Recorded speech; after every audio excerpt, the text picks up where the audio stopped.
He started disappearing 3 nights a week, always after 10 o'clock, always with his phone pressed to his ear and his voice dropped so low I couldn't make out a single word through the bathroom door. For 4 months, I told myself I was imagining it. Then I found the receipts, hotel car parks, a town 40 minutes away, always on the same 3 nights, and I stopped telling myself anything at all. I'm Freya. And the double life my husband was living turned out to be nothing like what I'd spent 4 months convincing myself it was. It started, as far as I can trace it back, on a perfectly ordinary Tuesday in February, the sort of evening that gives you no warning whatsoever that your marriage is about to develop a crack down the middle of it. My husband Thomas and I have been married 6 years, together 9, and if you'd asked me that Tuesday morning to describe him in 3 words, I'd have said something dreadfully unremarkable, like reliable and quiet and makes an excellent shepherd's pie.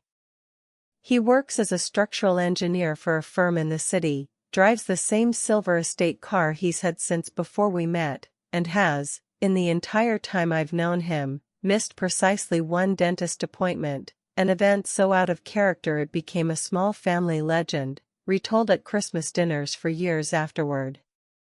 That Tuesday, at 9:30, his mobile buzzed against the kitchen counter while we were doing the washing up, and he glanced at the screen with an expression I couldn't quite name, not guilt, not yet, more like a kind of bracing, the look you give a weather forecast that's about to ruin your weekend plans.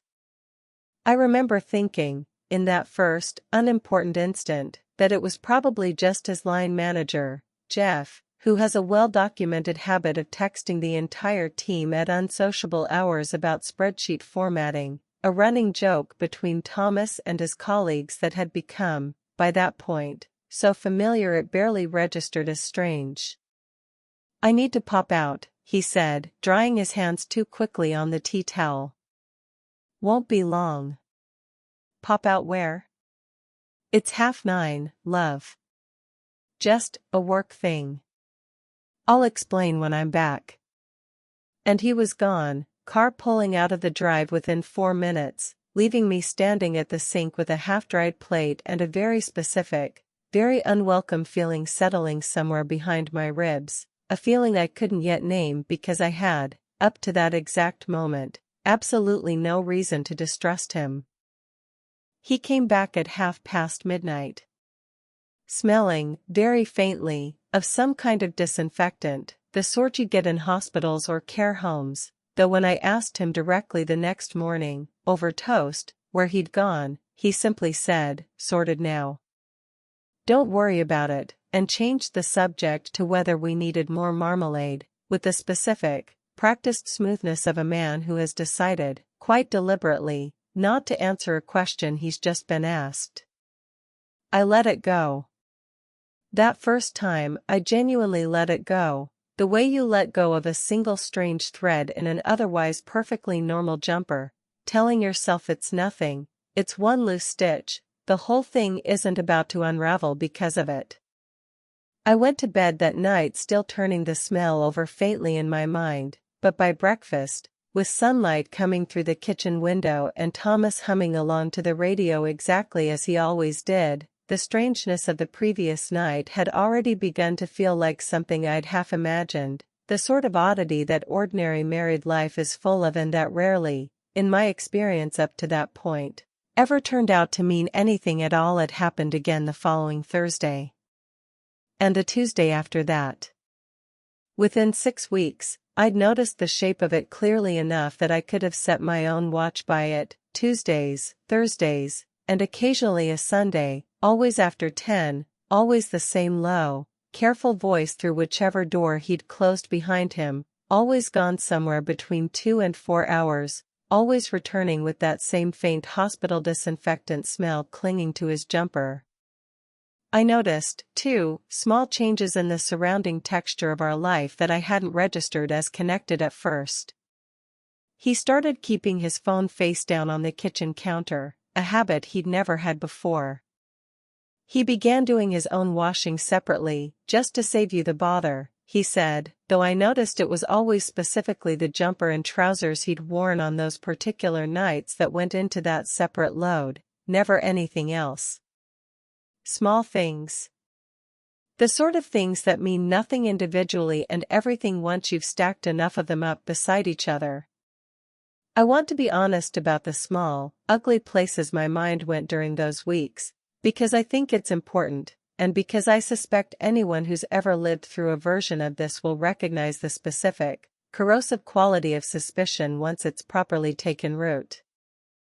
I checked his phone once, quickly, while he was in the shower, and found nothing. No unfamiliar numbers saved under obvious pseudonyms, no deleted message threads, nothing that gave me the tidy, damning evidence I'd half hoped and half dreaded to find, which somehow made things worse rather than better, because an absence of evidence, when you're already suspicious, simply reads as evidence of someone being careful. I checked the car boot for anything out of place. I smelled his jumpers, actually smelled them, standing in our bedroom at 11 at night like some sort of amateur bloodhound, trying to place that faint chemical scent that didn't match anything from our own bathroom cabinet, running through every possible source in my head, a gym, a swimming pool, a cleaning product from somewhere I'd never been. I even, on one particularly low evening, sat in our ensuite with the extractor fan running so he wouldn't hear, and quietly researched, on my phone, how to tell if your husband is having an affair, a phrase I typed into a search bar with a kind of detached, clinical horror at my own life, watching articles load with titles like 7 Signs and What the Experts Say, none of which offered me anything more useful than a longer list of things to feel anxious about. What finally broke something loose in me wasn't any of that. It was the receipts. I was going through his coat pocket, looking for a lost glove, when I found 3 crumpled parking receipts, all from the same multi-story car park in a town called Halstead, 40 minutes from our house, a town neither of us had any particular reason to visit, no family there, no friends I knew of, nothing that Thomas had ever once mentioned in 9 years of knowing him. All 3 receipts were timestamped between 10 and half past midnight, on dates I recognized immediately as 3 of his recent work things. I sat on the edge of our bed with those 3 small slips of paper in my hand, and felt the specific, sickening drop of a woman realizing the shape of the thing she's been avoiding naming for 4 months. Right, said my best friend Poppy, setting down 2 mugs of tea with the brisk, no-nonsense energy she brings to every crisis, personal or otherwise. Start from the beginning, and don't leave anything out, not even the boring bits, because sometimes the boring bits are the important bits. Poppy and I have been friends since primary school, the sort of friendship that's survived 3 house moves, 1 disastrous shared flat in our 20s, and Poppy's own divorce 4 years ago, an experience that has left her with an encyclopedic, slightly grim expertise in exactly this category of marital catastrophe. She works as a solicitor now, specializing in family law, which means she has spent the better part of a decade listening to people describe the exact moment they realized something had gone wrong in their marriage, a professional habit that occasionally makes her rather better at reading a crisis than the friend actually living through it. I told her everything, the Tuesdays and Thursdays, the low voice through the door, the disinfectant smell, the receipts from Halstead. She took notes, actual notes, in a small notebook she keeps in her handbag for exactly this sort of situation, muttering "and what time was that and was that before or after" the phone buzzed under her breath as I talked, treating the whole account with the same rigor she'd bring to taking a client's statement. Poppy's face did something complicated as she listened, the particular narrowing she gets when she's assembling a theory. "Halstead," she said slowly. "Freya, love, I have to ask you something, and I need you to actually think about it rather than just reacting. Does Thomas know anyone in Halstead? An old girlfriend, maybe? Someone from before you 2 got together?" "Not that I know of. He grew up 2 counties over. I've never once heard him mention Halstead in 9 years. That's the thing that worries me, honestly. Not that he's going somewhere, people go places, that's not automatically sinister. It's that he's never mentioned it once, not even in passing, not even as a place he drove through on the motorway. That's not an absence of information, Freya. That's a very deliberate silence, and deliberate silences are usually hiding something specific, not just something boring. You think he's having an affair? Poppy hesitated, which from Poppy, who does not, generally, hesitate about anything, told me more than her actual answer did. I think the facts you've described would make most reasonable people at least consider it. Nighttime disappearances, receipts from an unexplained town, a smell he won't account for, evasive answers when you ask directly. I've seen divorces built on considerably less evidence than what you've just laid out for me. I'm not saying it's definitely an affair. But I am saying you're not being paranoid for wondering, and I think you need actual answers, not just more nights lying awake smelling his jumpers like some sort of tragic bloodhound. That's oddly specific. You told me you did that. I'm just repeating it back to you so you can hear how it sounds out loud. It sounds insane, Poppy. It sounds like a woman who loves her husband and is absolutely terrified of what she's found. There's a difference between insane and frightened, Freya, and I think you've been calling yourself the first one so you don't have to properly sit with the second. Poppy's second theory, which she offered more gently, sitting cross-legged on my sofa with her tea gone cold in her hands, frightened me in a completely different way than the affair theory had. The disinfectant smell, she said. That's actually the detail that's nagging at me most, if I'm honest. Affairs don't usually smell like hospitals, Freya. Hospitals smell like hospitals. What if this isn't about another woman at all? What if Thomas is ill, and hiding it from you? I sat with that in a way I hadn't quite let myself sit with the affair theory, because somehow, illogically, the idea of my husband secretly attending some medical appointment he was too frightened to tell me about felt like a deeper betrayal of trust than infidelity would have, though I couldn't have told you exactly why in the moment. Maybe because an affair, however devastating, would at least have been a betrayal I understood the shape of.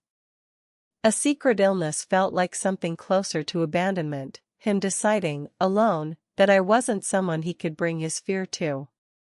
Or, Poppy continued, watching my face carefully, and I want to say this gently, because I know it's a horrible thought, what if it's someone else's illness? A parent, maybe, that he's not telling you about for some reason. Or, she stopped herself.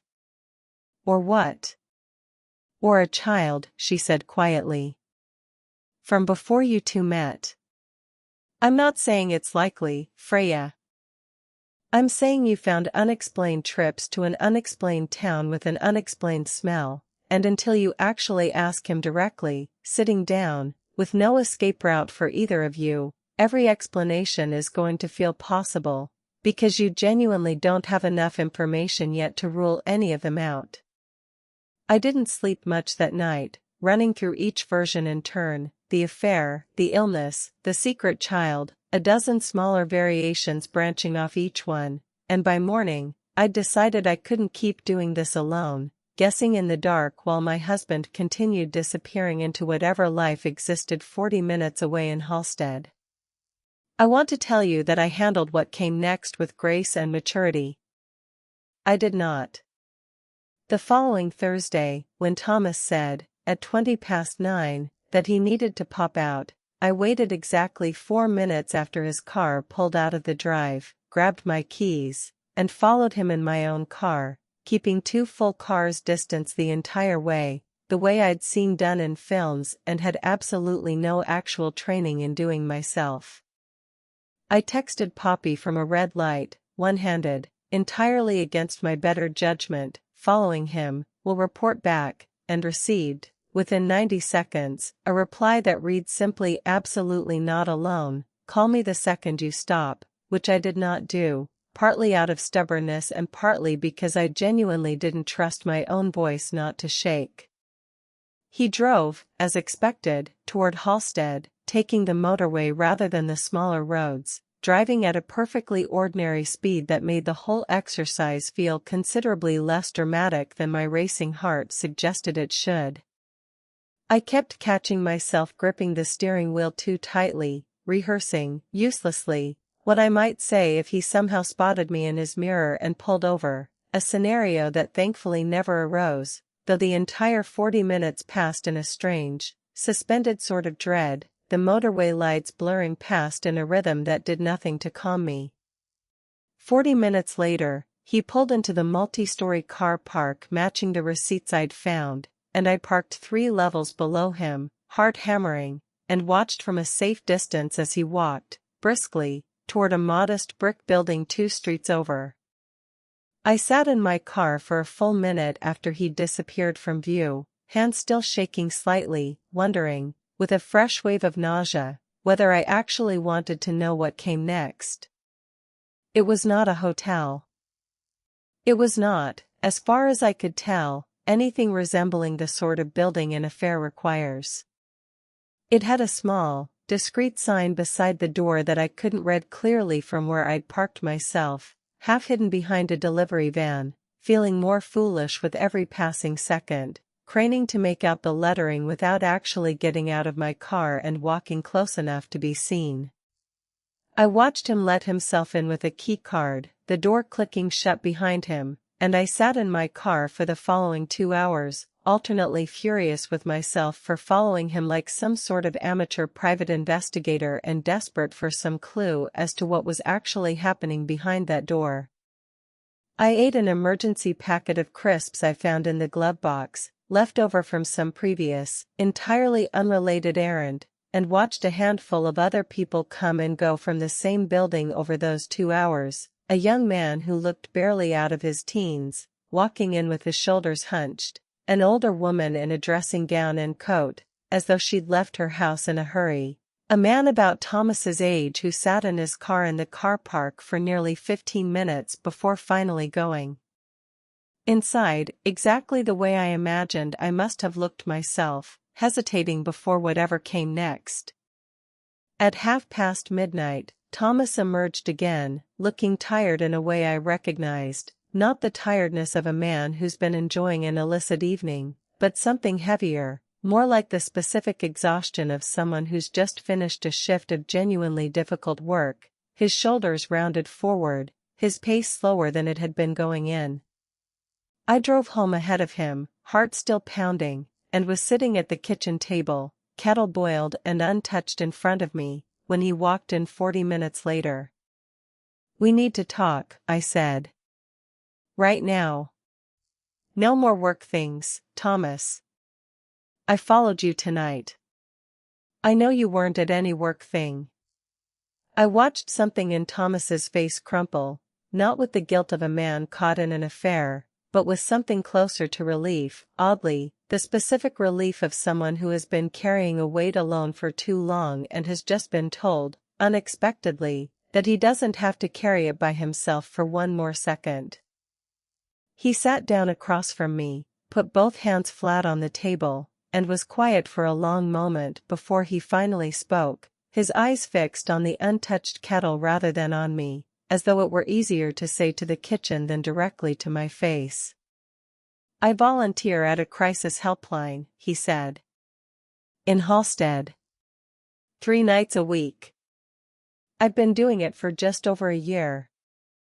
Of everything I'd braced myself for over the past 4 months, the affair, the illness, the secret child, that sentence was so far outside anything I'd imagined that for a moment I simply sat there, blinking, waiting for the rest of it to make sense, my mind genuinely refusing, for a few seconds, to process the words in any order that made them mean what they seemed to mean.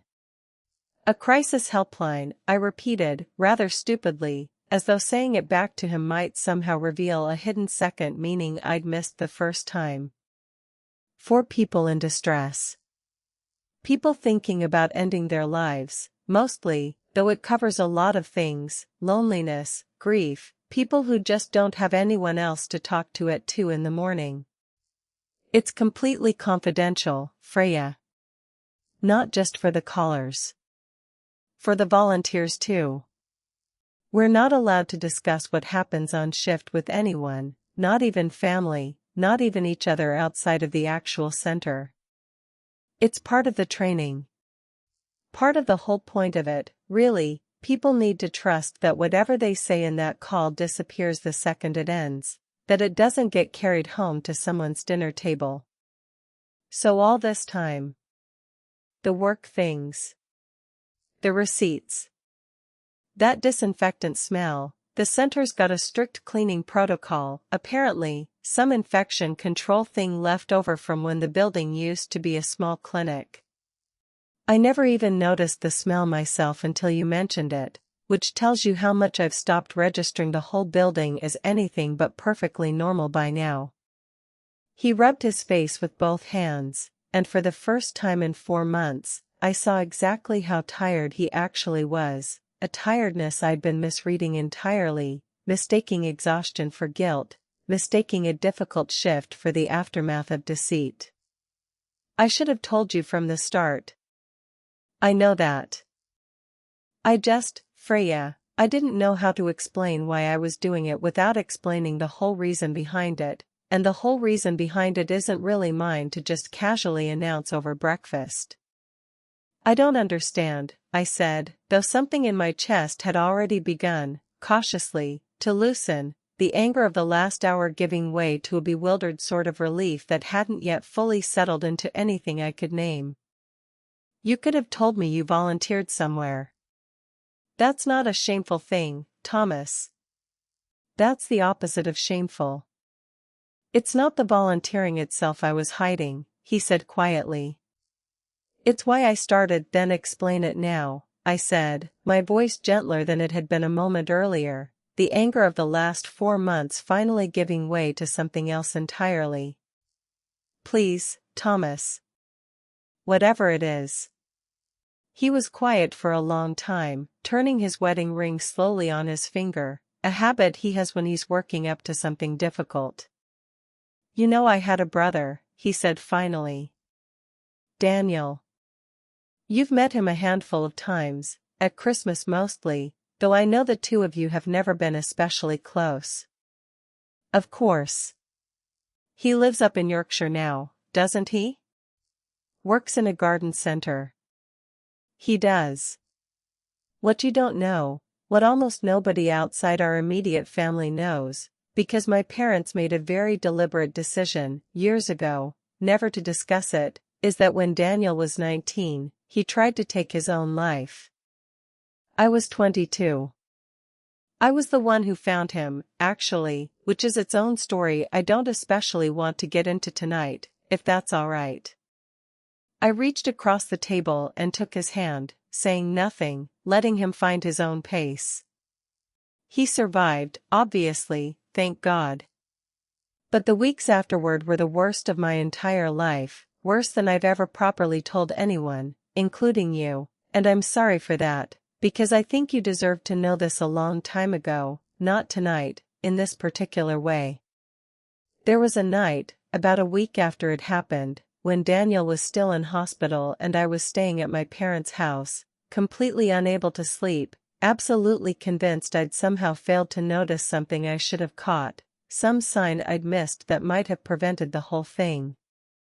And at about 2 in the morning, out of sheer desperation, I called a crisis helpline myself. Not for Daniel. For me. Because I didn't know what else to do with the specific, enormous weight of it. What happened? A woman answered. I never learned her name, that's the whole point of it, you're never meant to, and she talked to me for almost an hour.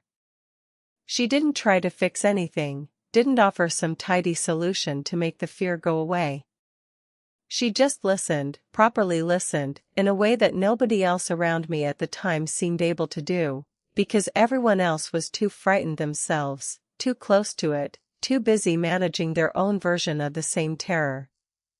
that phone call didn't fix what had happened to Daniel.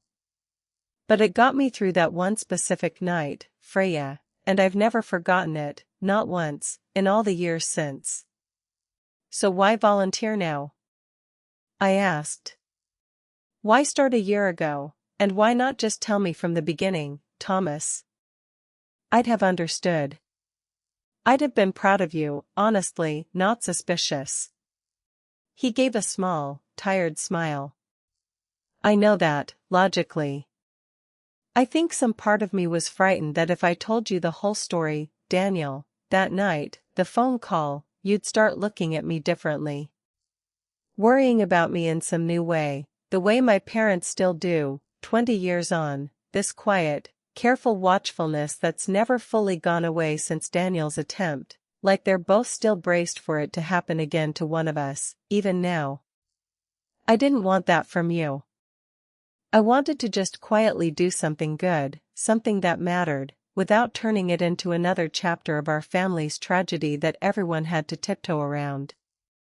So instead you turned it into a secret so large I started following you around Essex like some sort of amateur detective.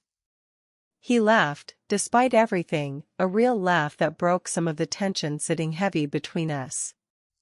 When you put it that way, it does sound considerably worse than the version I had in my own head.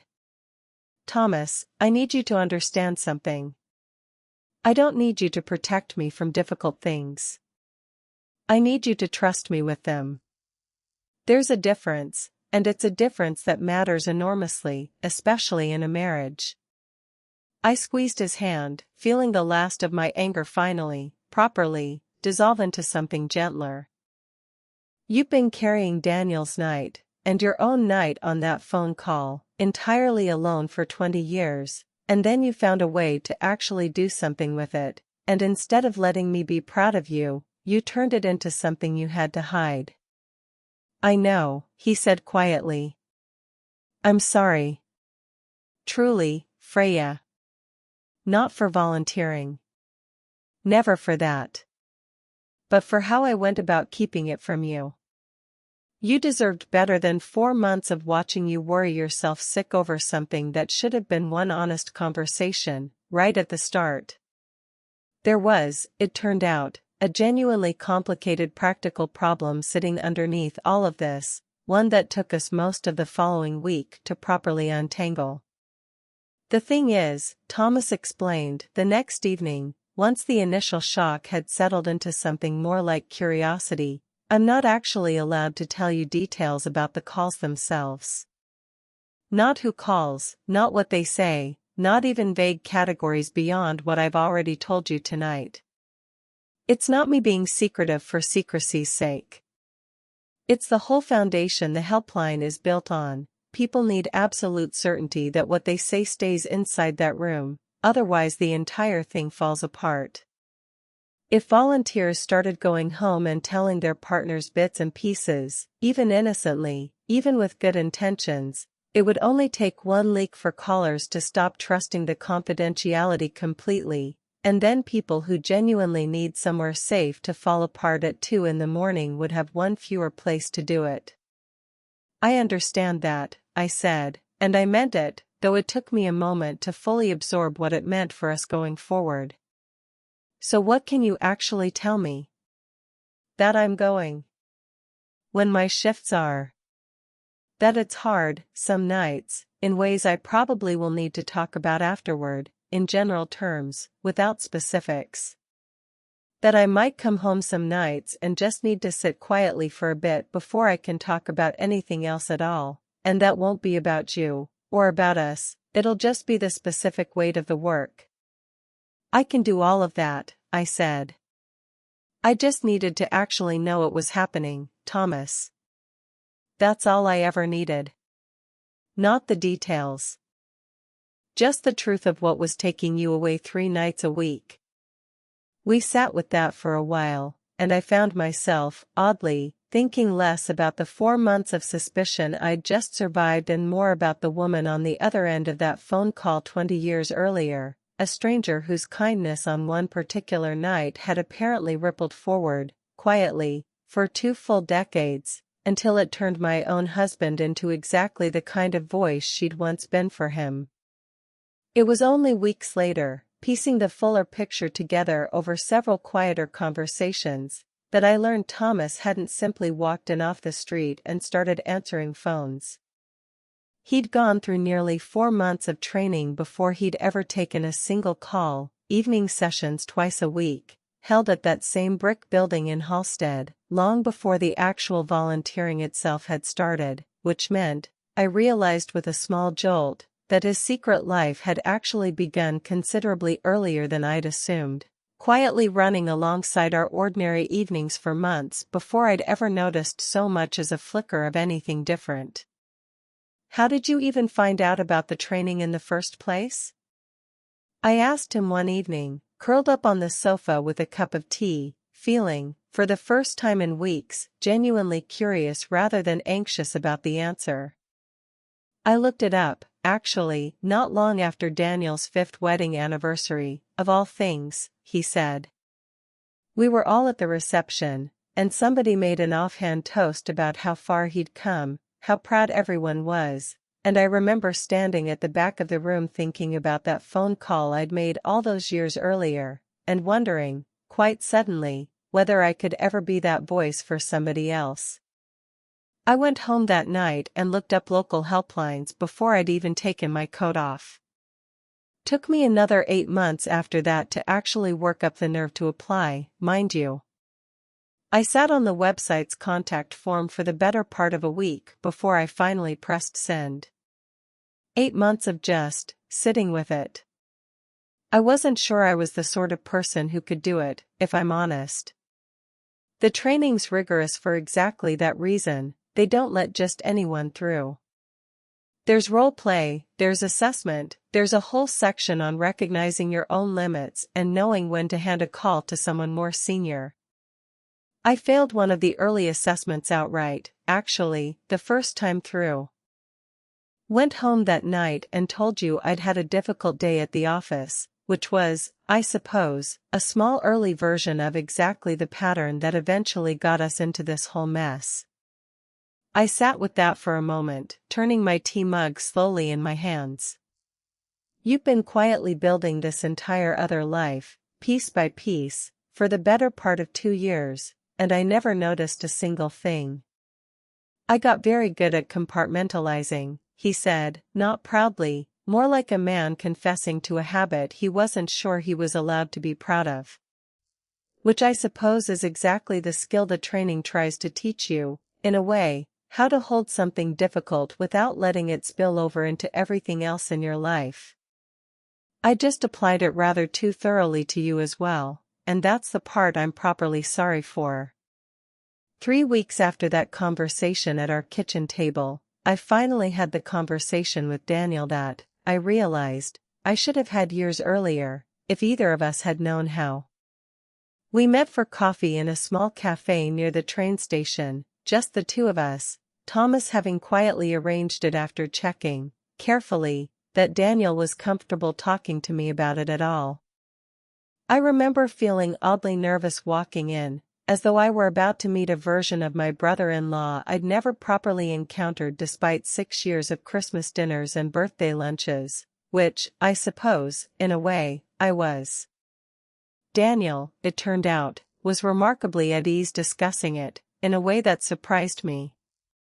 "I've had 20 years to make my peace with it," he told me, stirring his tea slowly, the cafe noise humming pleasantly around us. "It doesn't define every conversation I have anymore, though I know Mum and Dad still sometimes look at me like I might vanish if they blink. There's a particular way my mother still checks in on me every single Sunday, without fail, 20 years on. And I've never once had the heart to tell her she can stop, because I think, in some strange way, it's become as much for her peace of mind as mine at this point." "Was it hard, growing up with everyone tiptoeing around it?" "Enormously, at first. For years, actually, nobody in the family properly said the word out loud, not even to each other, as though naming it too directly might make it more real, or somehow invite it back. Thomas is the only one in the family who's ever really talked to me about it properly, rather than just around it. I think that's part of why he does what he does now, if I'm honest. He spent 20 years wishing there'd been someone he could have properly talked to as well, back then, someone who wasn't so frightened themselves that they couldn't just sit with it. Do you know about the phone call? The one he made, the week after? Daniel's face softened, and for a moment he looked, unmistakably, like Thomas's brother in a way I'd never quite noticed before. He told me about that a few years back, actually. First time he ever really opened up about how badly that whole period affected him too, not just me. I think for a long time he believed his own reaction wasn't allowed to matter as much as mine, because he wasn't the one it happened to directly. Which is rubbish, obviously. He was 22, finding his little brother like that. That's its own kind of wound, whatever anyone tells you about whose grief is supposed to come first. I feel a bit foolish, honestly, Daniel, that I never knew any of this properly. 6 years married into this family, and I only just found out the shape of the thing that quietly reorganized all of you. Don't feel foolish, Daniel said, reaching across the table to pat my hand briefly, an oddly tender gesture from a man I'd previously only ever exchanged pleasantries with over Christmas crackers. Some things take exactly the right moment to be told properly, and I don't think any of us knew, until now, what that moment was supposed to look like. I'm glad it's finally happened, for what it's worth. I think it's been overdue for a very long time. I left that cafe with a completely different understanding of my husband than I'd walked in with 4 months earlier, suspicious and half convinced of an affair, smelling his jumpers alone in our bedroom at 11 at night. A crisis helpline, Poppy said slowly, when I finally told her the whole story, her face moving through roughly 6 distinct emotions in the space of about 4 seconds. Freya. I built an entire theory around your husband potentially having a secret child in Halstead, and the actual answer is that he's been quietly saving strangers' lives 3 nights a week for a year. I know. I feel simultaneously enormously relieved and a tiny bit ridiculous. Also known, I said, as roughly how I've felt for the past 3 weeks straight. Poppy was quiet for a moment, turning her mug slowly on the table between us. Do you know what strikes me most, actually? Out of everything? It's that this whole disaster started because he was trying to protect you from worrying, and it very nearly cost you both the marriage, because the not knowing was so much worse than whatever the truth turned out to be. I think that's true of almost every secret anyone's ever kept out of love, if you really look closely at it. The fear of the conversation is nearly always worse than the conversation itself, once you actually have it. You're getting awfully philosophical for someone who, 3 weeks ago, was fully convinced my husband had a secret family in Essex. I contain multitudes, Freya. Also, in my defense, the receipts really did look extremely suspicious. 6 weeks after that first conversation at the kitchen table, Thomas asked whether I'd like to see the building itself, not the calls themselves, obviously, which remained entirely confidential, but the small waiting area volunteers use before and after their shifts, a modest space with a kettle and a notice board covered in anonymous, laminated thank you notes from callers who'd chosen, afterward, to send something back through the center. I remember feeling strangely nervous walking through that door for the first time, the same brick building I'd once sat outside for 2 hours in my car, convinced it was hiding something dreadful. Inside, it was almost disappointingly ordinary, a small kitchenette with a kettle that needed descaling, a row of mismatched armchairs, a corkboard cluttered with rhoda sheets and a laminated poster about self-care between shifts that looked like it had been printed sometime in the previous decade. A woman about my own age was making tea in the corner, wearing a lanyard that read simply volunteer, no name, and she nodded a friendly hello without asking who I was or why I was there, a small, ordinary kindness that told me more about the culture of the place than any explanation Thomas could have given me. I stood in that small room reading a handful of those notes, carefully anonymized, no names, no identifying details, just fragments of gratitude scrawled by people who'd been, at some desperate point, on the other end of a phone line to a stranger who simply stayed on the call, and understood, properly, for the first time, the actual size of what Thomas had been doing 3 nights a week while I'd been at home, smelling his jumpers and drafting increasingly elaborate theories about affairs. One note, written in careful, looping handwriting, simply said, "You didn't tell me it would be all right. You just stayed on the line until I believed it might be, eventually, on my own." That was better. I found myself reading it 3 times over, throat tight, before I could move on to the next one. "This is where you actually save people," I said quietly, more to myself than to him.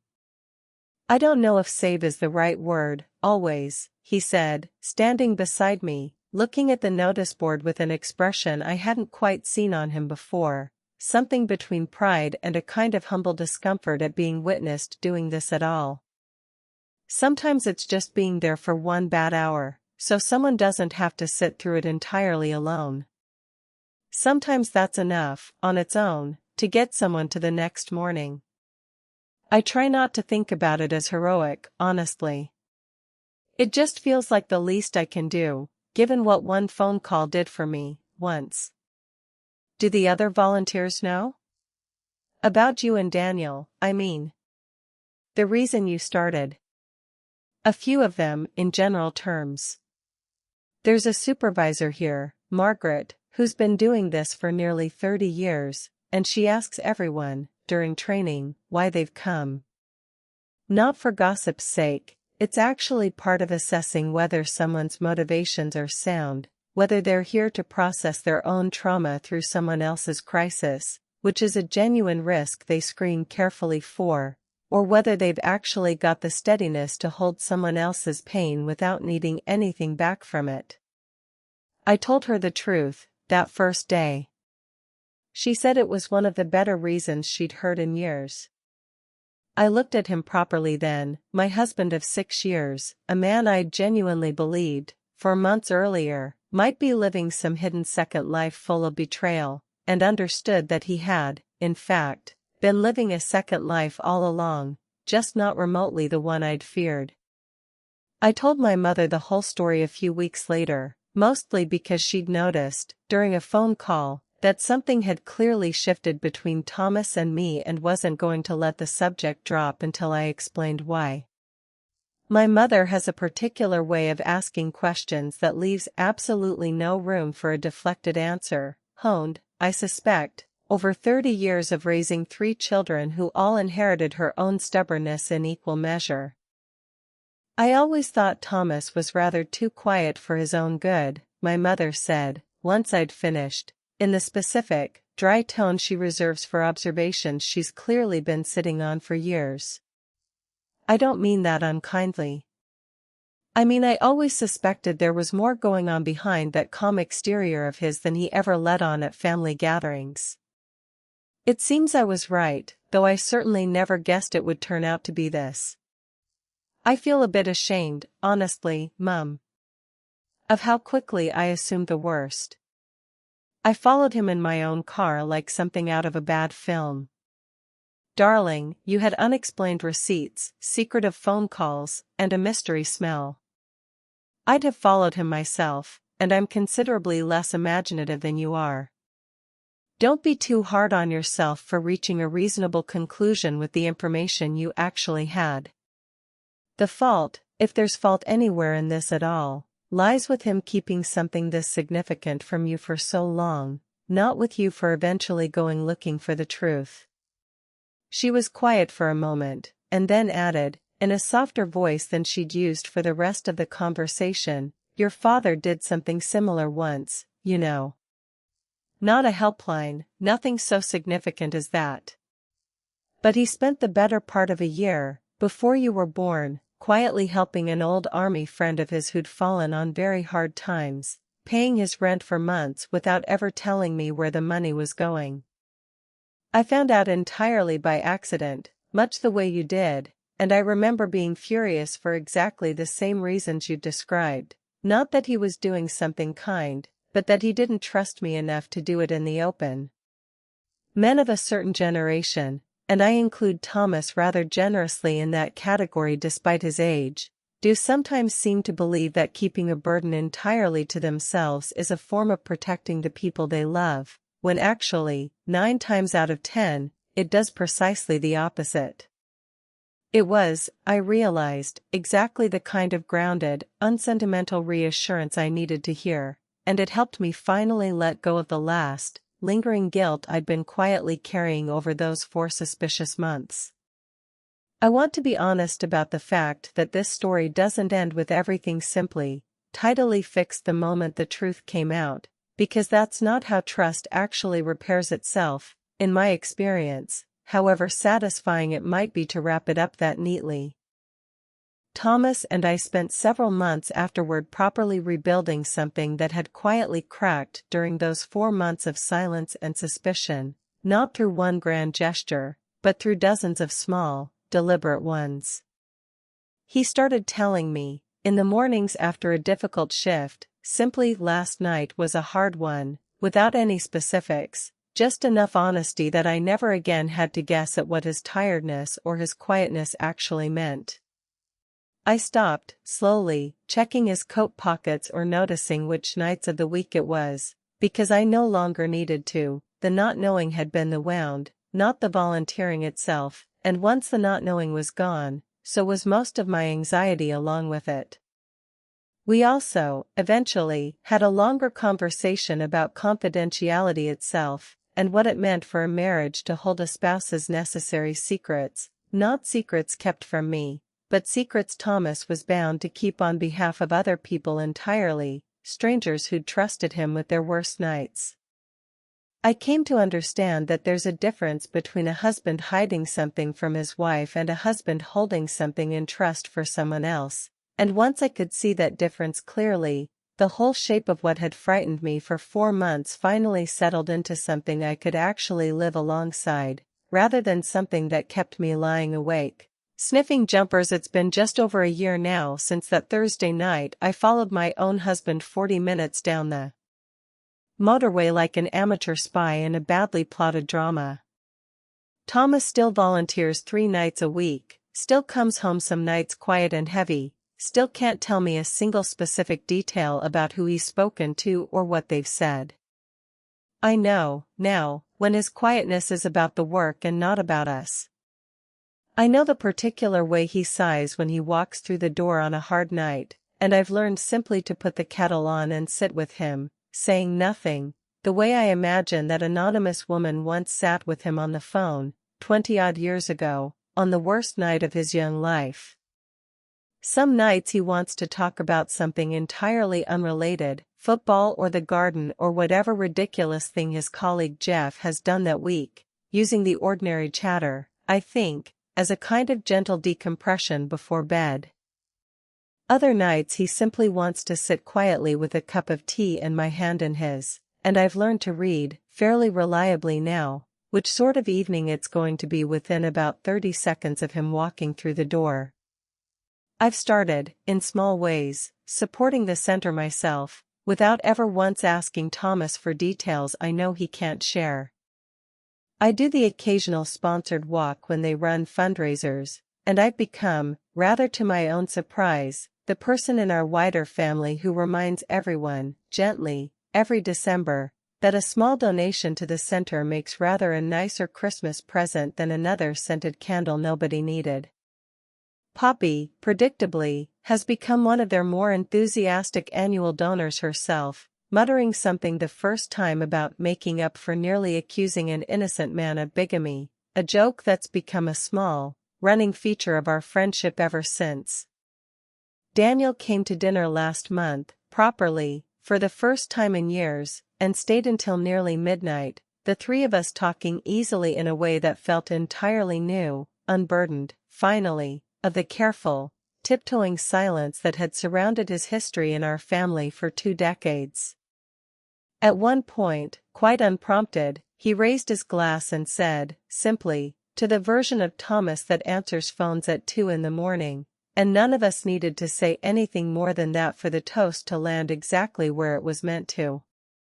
His girlfriend, whom I'd only met twice before, cried a little, and admitted, quietly, over pudding, that she'd never fully understood what Daniel had been through until that evening, a small, quiet ripple of honesty that seemed to spread outward from Thomas's own, finally spoken, secret.